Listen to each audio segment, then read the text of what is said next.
एक साधारण से परिवार में एक लड़के का जन्म होता है। घरवाले बहुत ही ज़्यादा खुश होते हैं कि घर में लड़का हुआ है, लेकिन जब उस लड़के को देखते हैं तो जन्म के समय ही उसके मुंह में 2 दांत होते हैं। दोस्तों, घरवाले यहाँ पर चिंता करने लगते हैं कि जन्म के समय हमारे बच्चे को 2 दांत कैसे हैं, लेकिन उसके बाद धीरे धीरे वो बड़ा होने लगता है। उसका नाम प्रमोद रखा जाता है। दोस्तों, जब वो लड़का 8 साल का हो जाता है, 8 साल का होने के बाद वो एक ऐसी कहानी बताता है जिसे सुनकर हर कोई व्यक्ति दंग हो जाता है। वो अपना नाम कुछ और ही बताता है और कहता है कि मेरे साथ में बहुत ही ज़्यादा गलत हुआ है, मेरे भाई ने मुझे मार डाला है। दोस्तों, उसके बाद जब उसकी पूरी सच्चाई के बारे में जाना जाता है, जहाँ का वो एड्रेस देता है वहीं पर घरवाले उसे लेकर जाते हैं, तो होता है एक बहुत बड़ा खुलासा।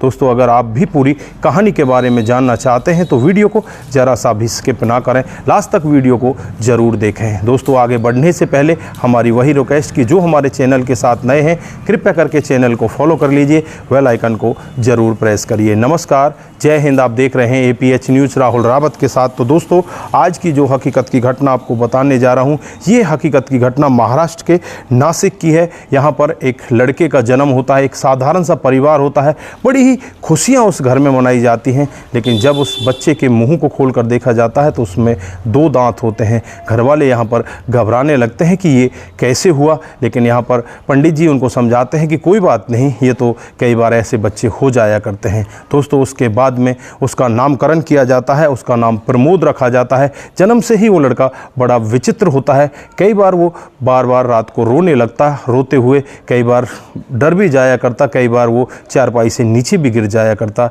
माँ बाप बहुत ज़्यादा चिंता करने लगते हैं। धीरे धीरे वो लड़का बड़ा होने लगता है।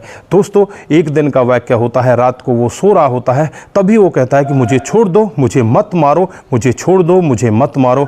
लेकिन जो उसकी माँ होती है सोचती है कि इसने कोई बुरा सपना देखा है, उसे जगाती है, फिर उसे दुलार कर सुला देती है।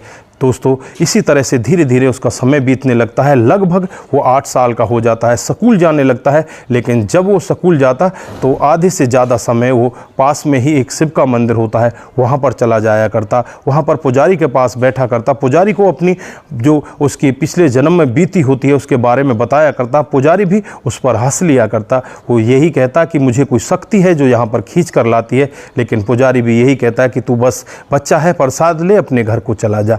दोस्तों, एक दिन का वाक़या होता है जब प्रमोद का एक दोस्त उसके घर पर आता है। प्रमोद से कहने लगता है कि तू स्कूल क्यों नहीं आता, तू ज़्यादातर समय रहता कहाँ है। तो यहाँ पर प्रमोद कहने लगता है कि मेरा मन स्कूल जाने में बहुत कम लगता है, यहाँ पर कोई शक्ति है मुझे खींचकर मंदिर की तरफ लेकर जाती है, मैं मंदिर में चला जाता हूँ। तो यहाँ पर जो प्रमोद का दोस्त होता है उससे कहने लगता है कि तू इस तरह की बातें मत किया कर, अगर तुझे स्कूल में मन नहीं लगता है तो तू वो अलग बात है, वो तू मेरे को बता सकता है, लेकिन तू इस तरह की बातें मेरे साथ में मत किया कर। ये सभी बातें उस प्रमोद की माँ सुन रही होती है, जो पहले से ही इसकी विचित्र जो कहानियाँ होती हैं, रात को डरना, रात को खाट में से नीचे गिर जाना, इस तरह की कहानियों को सुन रही होती है, देख रही होती है। इसके जीवन में जो बीत रहा होता है वो सब माँ को पता होता है। आज माँ बहुत ज़्यादा परेशान होने लगती है और यहाँ पर अपने पति को बताती है। यहाँ पर माता पिता दोनों अपने बेटे को लेकर उसी मंदिर में पहुँच जाते हैं और वहाँ पर जब पुजारी से बातचीत करते हैं तो पुजारी बताते हैं कि ये अपना नाम रामकिशन शर्मा बताता है। कहता है कि मेरा नाम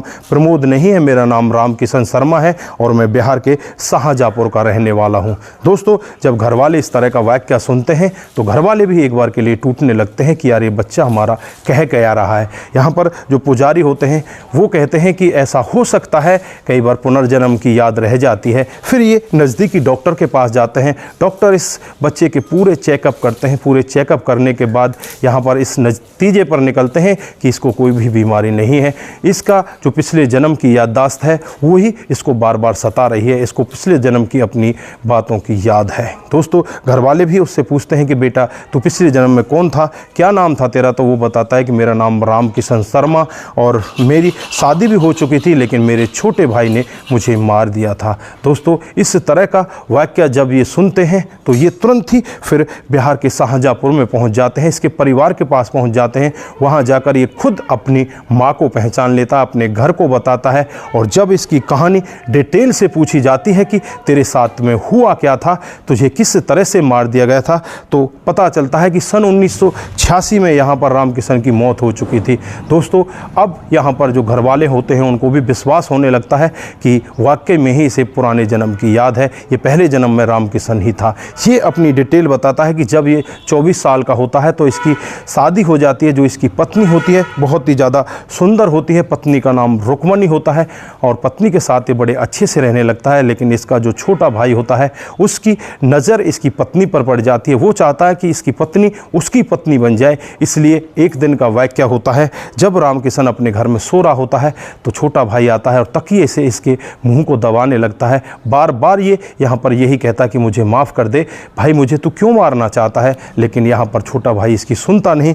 लास्ट में जो रामकिशन होता है बस भोलेनाथ का यहाँ पर नाम लेता है, हर हर महादेव कहता है और अपने प्राणों को छोड़ देता है। दोस्तों, उसके बाद यहाँ पर जो छोटा भाई होता है और जो घर परिवार के लोग होते हैं सब यही कहते हैं कि इसका दिल का दौरा पड़ने से मौत हो गई है। उसका अंतिम क्रियाक्रम किया जाता है और जो उसकी पत्नी होती है रुक्मणी, उसकी शादी छोटे भाई के साथ कर दी जाती है। वही वो छोटा भाई चाहता था, लेकिन आजकल वो छोटा भाई यहाँ पर नहीं है। वो छोटा भाई पागल हो चुका है, वो दर दर की ठोकरें खा रहा है, गांव-गांव जाता है और गांव-गांव जाने के बाद वो बस अपने 2 वक्त की रोटी खाता है और इसी तरह से पागलों की तरह घूमता रहता है, क्योंकि भोलेनाथ ने उसके किए का उसको यहाँ पर दंड दे दिया है। दोस्तों, उसके बाद जो यहाँ पर छोटा सा बच्चा होता है प्रमोद 8 साल का, वो कहने लगता है कि भगवान ने उसके किए का उसको दंड दे दिया है, अब हम उसको दंड नहीं देना चाहते, ना ही उसको कानूनी तौर पर दंड दिलाना चाहते, उसे आप अपने पास बुला लीजिए। से भी कहता है कि माँ भाई को अपने पास बुला लिया जाए, उसकी दवाई करवाओ, उसे डॉक्टर से दिखवाओ। फिर पागलों की तरह घूमता हुआ मिल जाता है और फिर उसे लाया जाता है, उसे डॉक्टर के पास भेजा जाता है। डॉक्टर उसका इलाज कर रहे होते हैं। दोस्तों, प्रमोद यहाँ पर वापस फिर अपने उसी परिवार में पहुँच जाता है जहाँ पर इसका दोबारा जन्म होता है। पहले जन्म में ये रामकिशन शर्मा होता है और बड़ी ही विचित्र इसकी कहानी होती है कि इसका भाई खुद इसकी पत्नी के चक्कर में इसकी जान ले लेता है। तो दोस्तों, ये थी आज की हकीकत की कहानी। आप लोगों को कैसी लगी? अगर आपको जरा सी भी प्रभावित करती है तो दोस्तों के साथ ज़रूर शेयर करके जाएं। और यहाँ पर भगवान उसके किए का यहाँ पर उसे फल दे देता है। जो भाई होता है उसकी पत्नी से शादी तो कर लेता है, लेकिन शादी के बाद वो खुद पागल हो जाता है। तो दोस्तों, यहाँ पर आप क्या कहना चाहेंगे? इसे भगवान का चमत्कार कहेंगे या कुछ और कहेंगे? क्या आप लोग पुनर्जन्म में विश्वास करते हैं या नहीं करते हैं? ये भी आप कमेंट बॉक्स में ज़रूर बताइएगा। दोस्तों, आज के लिए बस इतना ही। फिर मिलते हैं किसी नए मोड के साथ। तब तक के लिए आप अपना ख्याल रखें, परिवार का ख्याल रखें, सतर्क रहें, सावधान रहें और अपने परिवार के रिश्तों को जरूर निभा कर रखें। नमस्कार, जय हिंद,